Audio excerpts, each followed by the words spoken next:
안녕하세요. 에버성형외과 박용호 원장입니다. 이번 시간에는 귀 켈로이드에 대해서 알아보도록 하겠습니다.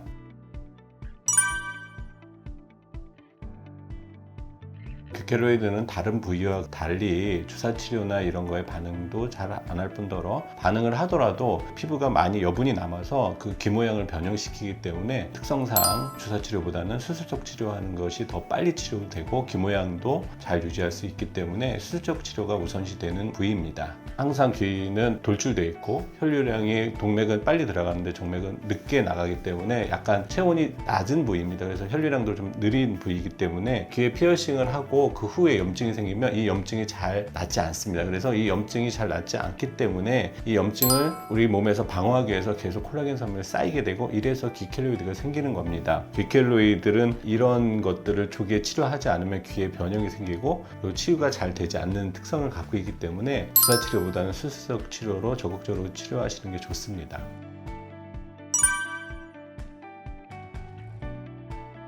귀 켈로이드는 우리가 주사치료의 반응도 늦게 하고 반응을 하더라도 돌출한 피부의 여분이 줄어들어야지 이제 원래 귀로 돌아가는데 귀의 경우는 이게 굉장히 느리기 때문에 피부가 줄어들지 않고 쭈글쭈글하게 남게 되는 경우가 많습니다. 그래서 이게 밖에 남아있으니까 또 자극도 되고 그 다음에 이게 또 자극이 되면서 다시 커지는 이런 악순환이 되게 잘 되는 곳이기 때문에 귀 켈로이드는 몸의 켈로이드가 다르게 수술을 먼저 하시고 후 관리하시는 것이 훨씬 치료 기간이 짧고 완치율도 높다고 생각합니다. 그래서 저의 경우에는 귀에 켈로이드가 생기면 켈로이드가 생긴 위치, 그 다음에 연골의 침범 여부, 그 다음에 또 피부의 여분 여부를 봐서 예전에는 전부 다 켈로이드를 다 드러내는 방향으로 치료를 했다면 현재는 귀 모양을 유지하면서 켈로이드를 완치시키는 방법으로 치료를 하고 있습니다.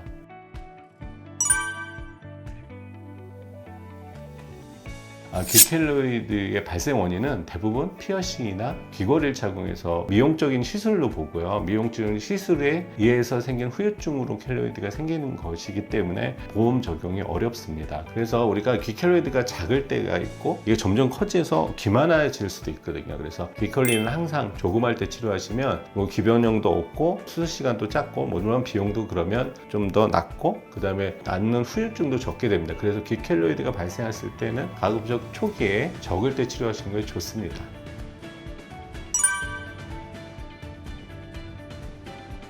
귀 켈로이드가 양측에 생긴 경우가 있거든요. 왜냐하면 같은 쪽만 계속 하시면 괜찮은데 보통 막 이게 헷갈리니까 염증 있는 귀걸이를 빼서 반대쪽에다가 또 하는 경우도 있거든요. 이렇게 되면 이쪽에 있는 균을 이쪽으로 옮겨가지고 이게 귀 켈로이드가 양쪽에 생기는 경우가 꽤 많습니다. 그래서 이런 경우에도 우리가 수술을 양쪽에 하는 건 전혀 문제가 안 생깁니다. 근데 환자분들이 생각하기에 저는 왼쪽으로 자요 아니면 오른쪽으로 자요 그래서 귀가 혹시 눌리지 않을까요? 그런 걱정을 하시긴 하는데 둘 다 그 수술을 하셔도 크게 그런 것에 영향을 받지 않으니까요.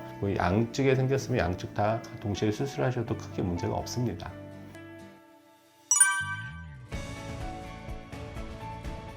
수술을 하고 저희가 관리를 하는데 대부분의 환자는 수술로 관리만 하면 1년 정도 있으면 완치가 됩니다. 근데 거기서 몇 퍼센트의 환자는 이게 재발 가능성이 있는 질환이기 때문에 딱딱하게 하거나 아니면 조금 더 커지려고 하는 경향이 있습니다. 물론 이것은 3개월 이전에는 특별한 문제를 일으키지 않습니다. 그래서 한 6개월 지났을 때도 점점 줄어들지 않는다. 그러면 우리가 그거를 스마트 주사요법으로 줄이는 방법을 쓰는데 그러면 처음부터 주사 치료하고 나중에 스마트 주사하는 게 뭔가 차이가 있을까 이런 의문을 가질 수 있는데 처음에 우리가 수술할 때는 염증이나 균이나 이런 걸 전부 다 드러냈기 때문에 나중에 있는 켈로이드는 그런 것 포커스가 이제 굉장히 적고요. 상처가 봉합된 부위에서 이제 침투한 것만 우리가 치료하기 때문에 효과적으로 치료할 수 있다고 설명드리고 있습니다.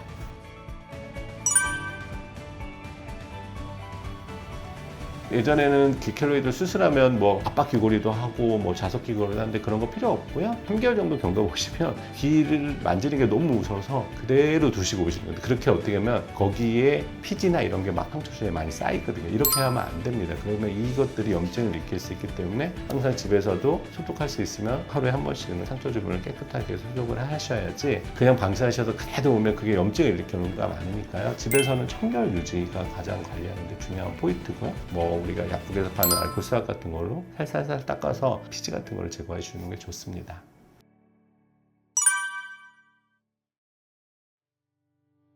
귀 피어싱을 3군데 했는데 한 군데만 염증이 생겨서 생긴 경우입니다. 그래서 귀는 그 체질적으로 생긴 게 아니라고 제가 하는 반증으로 항상 사용하거든요. 그래서 귀 켈로이드는 염증에서 생기는 거지 우리가 상처 때문에 생기는 거라고 생각 안 하시는 것이 좋겠습니다. 케이스를 보면 우리가 살티라고도 보통 하는데 그런 것들이 생기는데 처음에는 별 문제 없는데 이게 빨개지면서 커지면 점점 커지게 됩니다. 그래서 이렇게 커진다는 거 알고 계시고요. 이 케이스 보면 다행히도 귀 밖귀에 연골은 손상시키지 않고 피부만 뚫은 경우에는 귀 모양을 유지하는 데 굉장히 수월한 케이스입니다. 이 케이스를 보면 귀 밖귀에 피부에 접촉이 되게 많고 연골도 포함하면 귀를 다시 만들어줄 때 연골을 약간 잘라내는 수가 있습니다. 그래서 귀 켈로이드를 절제하는데 귀 모양을 다시 만들어주고 수술하는 케이스입니다.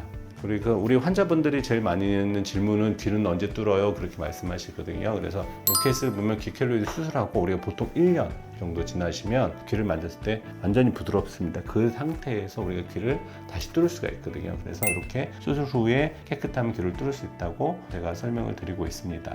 또 한 케이스를 보자면 귀를 수술을 했는데 귀 모양에 맞지 않게 귀를 수술하면 이런 식으로 귀의 변형을 일으킵니다. 귓볼도 이렇게 변형을 일으키고요. 귓볼도 수술을 할 때 제발 안 하도록 하시는 게 좋다고 생각합니다. 지금까지 귀 켈로이드에 대해서 알아봤는데요. 귀 켈로이드는 초기에 치료하시는 게 제일 중요하고 귀 모양을 유지하면서 치료하는 게 또 중요하고요. 마지막으로는 재발할 것 같으면 와서 관리를 받으셔서 완치시킬 수 있도록 하시는 게 좋습니다. 이상 에버성형외과 박용호 원장이었습니다.